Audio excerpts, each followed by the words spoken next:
Of the world ہے Norway میں،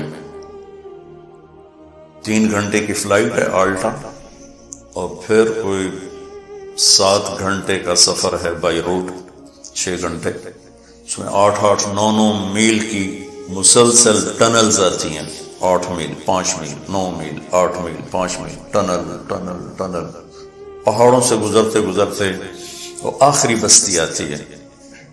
تبلیغ کے کام کی بھی خوبصورتی دیکھو، آلٹا پہنچے، یہ وہ بارڈر ہے آلٹا جہاں جون جولائی سورج ڈوبتا نہیں، بس گھومتا رہتا، اور دسمبر جنوری نکلتا نہیں، بس ڈوبا ہی رہتا۔ ہم جب وہاں پہنچے تو تبلیغ کا کام وہاں بھی چل رہا تھا، اور سبحان اللہ انہوں نے ہمارا استقبال کیا، اور وہ دن تھے بہت زیادہ مصروف، تو پورے شہر میں ایک ٹیکسی نہیں ملی، تو انہوں نے ہمیں اپنی گاڑیاں دی کہ آپ ہماری گاڑیاں لے جائیں، کل آ جائیں، سب ادھر ہی جاتے ہیں۔ تو جب میں وہاں پہنچا، اس سے پہلے ایک بستی ہے 1 گھنٹہ پہلے ڈرائیو یا پونا گھنٹہ، وہاں پہنچا تو وہاں بھی 10 مسلمان ملے، اور پہلا جو ملا اس نے تبلیغ میں 10 دن لگا کر، اسی نے ہمارے ہوٹل کا انتظام کیا، اور پھر وہ ہمارا گائیڈ بن کے گیا۔ تو جب ہم قریب پہنچے تو دھند چھا گئی، یہ جو ہمارے یہاں سردیوں میں ہر شہر بند، میں کہ یا اللہ ایڈا تھکتے آئے تھے، اگو آئے بلاں گل چھڑی، مہربانی کر 2 منٹ رو پرا کر، میں ویکھاں تو صحیح، میں تو آیا ہی ویکھن واسطے۔ خیر پتہ نہیں کوئی قبولیت کی گھڑی تھی، وہ ایک ریلا آیا بڑا خوفناک قسم، گزر گیا، اور پھر چمک۔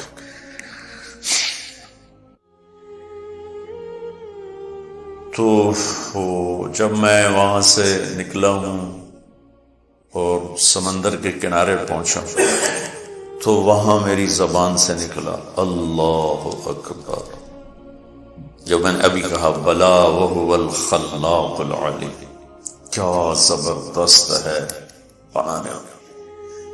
میں دونوں انیس دی مسجد کے میں تھوڑی وہ کیفیت بنا، میں تو وہاں پہنچا ہوں، لیکن آپ میری کیفیت سے اندازہ لگا رہے ہوں گے کہ میں نے کیا دیکھا۔ اور میرا اللہ کہتا ہے تو مچھر دفر ہے، تو میں ایویں بنا چھڑ، مچھر دفر لا تساوی جناح بعوض، یہ تو مچھر دفر بھی نہیں، تسی آؤ تو صحیح، میں کہا بنایا کیے تھوڑے واسطے۔ میرے نبی کا فرمان ہے کہ ایک منظر میں ڈوب کر اللہ کا بندہ جنتی، 70 کا مطلب ہوتا ہے بے شمار، یعنی لاکھوں سال بیٹھ کے صرف ایک چیز کو دیکھتا رہے تو اس کا مزہ ختم نہیں ہوگا، چونکہ ہر لمحے جنت کا حسن بڑھ رہا، ہر لمحہ۔ اس مسجد کو ایک حد تک خوبصورت بناؤ گے، آگے ختم، ہر حسن یہاں ایک جگہ پر آ کے سٹاپ کر لیتا ہے، آگے نہیں بڑھتا ہے۔ تو لہذا آنکھ دیکھتے دیکھتے دیکھتے پھر تھک جاتی ہے، پھر کسی اور کو دیکھنا چاہتا ہے۔ وہ جنت میں کیا ہے، ایک گھاس کا تنکا بھی ہے، آپ اس کو دیکھیں گے نا، ہر لمحے اس کا حسن بڑھتا جا رہا ہے، بڑھتا جا رہا ہے، لہذا کسی شے سے کسی وقت دل نہیں بھرے۔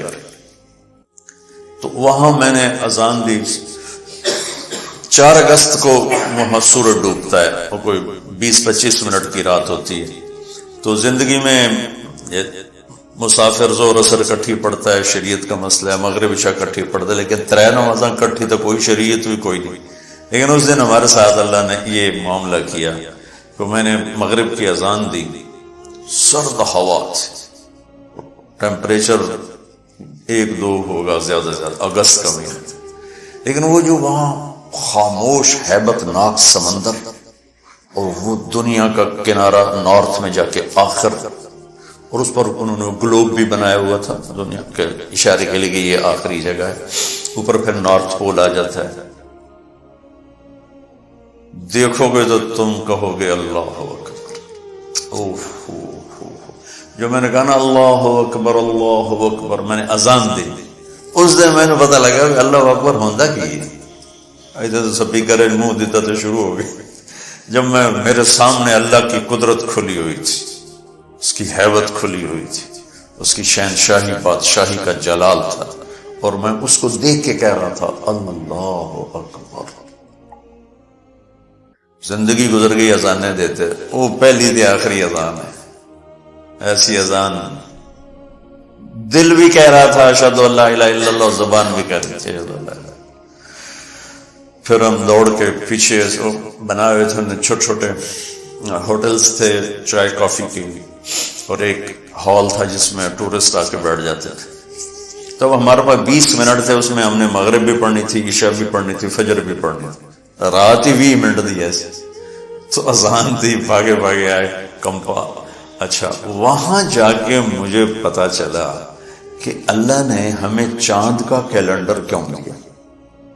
مجھے خیال آتا تھا یہ ہر باری رولا پہ آتا ہے عید والا، پٹھانا نو ایک دن پہلے نظر آ جاتا، سانو ایک دن بعد، یورپ میں 2 3 عیداں، سورج والا کام ہوتا تو ہر شے فکس۔ اچھا، میں آلٹا پہنچا ہوں، مجھے پتا چلا کہ یہاں سسٹم بریک ہو جاتا ہے، تھوڑا آگے آگے، یہ تم باہر کرواتے کھلی جگہ، اور آگے اور آگے آگے ذرا چل ٹھیک ٹھیک ٹھیک۔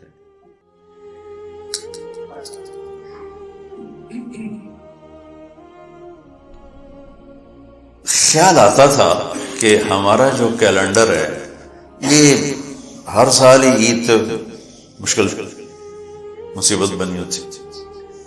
اچھا، وہاں جب میں پہنچا ہوں تو وہ سورج ایسے گھومتا رہتا ہے اوپر ایسے۔ اچھا، خیال نہیں آیا، جب نماز کا خیال ہے کہ نماز پڑھنی، تو اب رات ہے دن ہے، تو میری نظر پڑی چاند پر، تو میں نے چاند کو دیکھے، یہ وہ العصر گھڑی میں وہ قبلہ دیکھنے کا اس میں ہوتا ہے، تو میں نے وہ چاند کی طرف ایرو کر کے تو قبلہ نکالا، بے دھیانی میں نکالا۔ نماز پڑھتا میں نے خیال میں کہ یہ کیا ہے؟ میں نے مقامیوں سے پوچھا جو ساتھ، میں نے کہا یہ چاند بھی غائب ہو جاتا ہے یہاں، بے 2 مہینے چاند نظر نہیں آ رہا۔ میں نے کہا نہیں جی، یہ نہیں غائب ہوتا، سورج کا سسٹم بریک ہو جاتا ہے، چاند کا سسٹم بریک نہیں ہوتا۔ میں کہا اللہم صلی علی محمد وعلی آل محمد۔ میں کہا مجھے آج سمجھ میں آیا کہ اللہ نے ہمیں چاند کا کیلنڈر کیوں دیا ہے، کہ اگر میرے نبی کا کوئی امت، وہاں ہیں آلٹا میں ہیں ہزاروں، 10,000 کی آبادی تھی، 3,000 مسلمان تھے وہاں، اور وہاں 1500 کی آبادی کا گاؤں تھا، اس میں 10 مسلمان تھے۔ تب انہوں نے نماز پڑھنی، دن کے رات، سورج چلتا پہ، چاند سے پتہ چلے گا رات ہے یا دن ہے۔ تو چونکہ میرے نبی عالمی نبی ہیں، رحمت للعالمین ہیں، کافۃ للناس بشیر و نذیرہ ہیں، دنیا کے آخر کناروں تک کے نبی ہیں، تو اللہ نے میرے نبی کو وہ کیلنڈر دیا جو کہیں بھی فیل نہیں ہوتا ہے۔ چاند کا کیلنڈر، سورج کا کیلنڈر فیل ہوتا ہے وہاں تو میں ویکھ کے آیا، اور چاند کا کیلنڈر وہاں بھی چلتا ہے۔ میں نے کہا یہ ہے رحمت للعالمین کی شان، کیا میرے اللہ نے اپنے نبی کو، حالانکہ چاند بھی اللہ کا، سورج بھی اللہ کا، هو الذي جعل الشمس ضياء والقمر نورا وقدره منازل لتعلموا عدد السنين والحساب وكل شيء فصلناه تفصيلا۔ جنوری فروری سورج سے ریلیٹ ہے، تو سورج اللہ دا، تو جنوری بھی اللہ دا، اور محرم سفر چاند سے جڑا ہوا ہے، تو چاند بھی اللہ کا تو محرم بھی اللہ کا۔ تو وہ کافروں کا اور یہ مسلمانوں کا ایسی بات نہیں ہے کہ کوئی تعصب ہو، اللہ نے اپنی قدرت سے اپنے حبیب کے لیے چاند چنا، تاکہ دنیا کے کسی بھی کنارے پر امتی موجود ہو تو اس کو نماز کے لیے ٹائم معلوم ہو، اس کو روزہ رکھنے کے لیے ٹائم معلوم ہو۔ تو خیر، میں آپ سے عرض ہی کر رہا تھا کہ اللہ تعالیٰ نے اس مسافر خانے کو اتنا خوبصورت بنایا ہے کہ انتہا کو حد کر دی۔ تو جس کی وہ تعریفیں کر رہا ہے روزانہ پورے قرآن میں، جنات عدن تجری من تحتها الانہار، جس کو اللہ کے نبی نے فرمایا کہ اللہ نے جنت الفردوس کو اپنے ہاتھوں سے بنایا۔ اب کتنا ہی بڑا گھر بنائے، کیا علاج ہے موت کا، کیا علاج؟ سب سے بڑا گھر دنیا میں بنایا تھا ایران کے بادشاہ خسرو پرویز، 11,000 پلرز پر وہ گھر کھڑا کیا گیا۔ تسی تو بڑے بڑے گھر بنانے بیٹھے ہو. 11,000 پلرز پر وہ گھر کھڑا کیا گیا تھا اور 40 مربع میل میں تھا. 40 مربع میل. اور اس میں پوری دنیا سے یہ حسین ترین 3,000 باندیاں اس میں چھوڑی گئی تھی اس کے حسن کے لیے، اس کی زیبائش کے لیے. اور جنگل میں 900 ہاتھی چھوڑے گئے تھے اس خسر پرویز کی ہیبت کو. اس لیے ہاتھی بڑی طاقت ہوندی ہے تو ہاتھی چھوڑے ہوئے تھے. اور اس کے نیچے 100 بڑے بڑے ہال تھے جو سونے چاندی سے بھرے ہوئے تھے. اور اس کو اس میں 10 سال رہنا نصیب نہیں. اور رومن امپائر اس وقت دب رہی تھی تو اللہ نے قرآن اتارا الف لام میم غلبت الروم فی ادنى الارض وهم من بعد غلبهم سيغلبون. کافر ہمارے نبی کو اور مسلمانوں کو تانا دے رہے تھے تم کتاب والے ہو اور عیسائی بھی کتاب والے ہیں. ہم بھی بغیر کتاب کے ہیں اور ایرانی بھی بغیر کتاب والے کتاب والوں کی پٹائی کر رہے ہیں. ہم بھی تمہاری کریں گے. تو اس پر اللہ نے یہ آیت اتاری ہے کوئی حال نہیں، آج جو مار کھا رہے ہیں کل انہیں جیت جانا ہے. اس پہ شرطیں لگ گئی. وہ شرط لگانا اس وقت کوئی ایسا منع نہیں تھا تو ابو بکر صدیق اور ابی بن خلف کی شرط لگی. 100 اونٹ کی شرط لگی، 10 اونٹ کی شرط لگی. تو اللہ تعالیٰ نے روم کو پھر فتح دی اور انہوں نے اس سارے محل کو آگ لگا دی. وہ راکھ کا ڈھیر بنا دیا اس پورے محل کو. اور مسلمانوں میں سب سے بڑا گھر بنایا عبد الرحمن نے. عبد الرحمن الناصر اسپین کا بادشاہ 300 ہجری. وہ 4,316 پلر پر تھا وہ گھر. 4,000. اب اس کے کھنڈرات نظر آتے ہیں لیکن یہ اتنا بڑا تھا یہ اب وہاں اسیس نہیں ہوتا ہے اور کسی کو پتہ بھی نہیں. مجھے پتہ تھا تو میں نے وہاں سے وہ اس میں قرطبہ میں پوچھ کے وہ مجھے پھر وہاں لے گئے تو میں اس کے اوپر کھڑا ہوا دیکھ رہا تھا. 25 برس میں وہ گھر تیار ہوا تھا. 1,000 مستری اور مزدور اس پر کام کرتے رہے تھے اور 10,000 خچر سامان لانے کے لیے تاکہ رسد نہ ٹوٹے، پیچھے سے رسد نہ ٹوٹے. اور اس میں جگہ جگہ پارے کے تالاب تھے. پارے کے سورج کی نقل و حرکت کو سامنے رکھ کر. تو جب وہ سورج کی شعائیں پارے پر پڑتی تھیں تو پارا تو اٹھا تھا نہیں ہلتا ہے تو اس سے ریفلیکشن میں جو شعائیں جب پڑتی تھیں محل پر تو پورا محل ایسے ڈانس کرتا نظر آتا تھا ایسے ایسے. تو جو داخل ہوتا تھا شروع میں تو وہ ایک دم سمجھتا ہے تو ٹھنڈا پہ ہے. پھر تھوڑی دیر کے بعد اس کو پتا چلتا ہے کہ یہ تو پارے کی شعائیں ہیں جو اس کو ایسے ایسے ایسے ایسے ایسے ایسے ہلا رہا ہے. یہ میں آپ کو میری گل لمبی ہو گئی. انسانی مزاج بتا رہا تھا تو تھوڑا انسان کے مزاج میں حسن پرستی ہے لیکن ایک چیز کا طلبگار ہے پر اس کا طریقہ نہیں پتا. گھر خوبصورت ہے انہیں پتہ کہ میں کرنا ہے، کپڑا کیسے خوبصورت ہو، گاڑی کیسے خوبصورت ہو، یہ سارا اس کو پتہ ہے. لیکن زندگی کیسے خوبصورت ہو یہ اس کو پتہ کوئی. اتنا بڑا گھر ہو اور اس میں زندگی ویران ہو تو مزہ تو نہ ہے. زندگی کیسے خوبصورت گزارو کہ میرا من بھی خوبصورت بنے، میرے اندر خوشی ہو.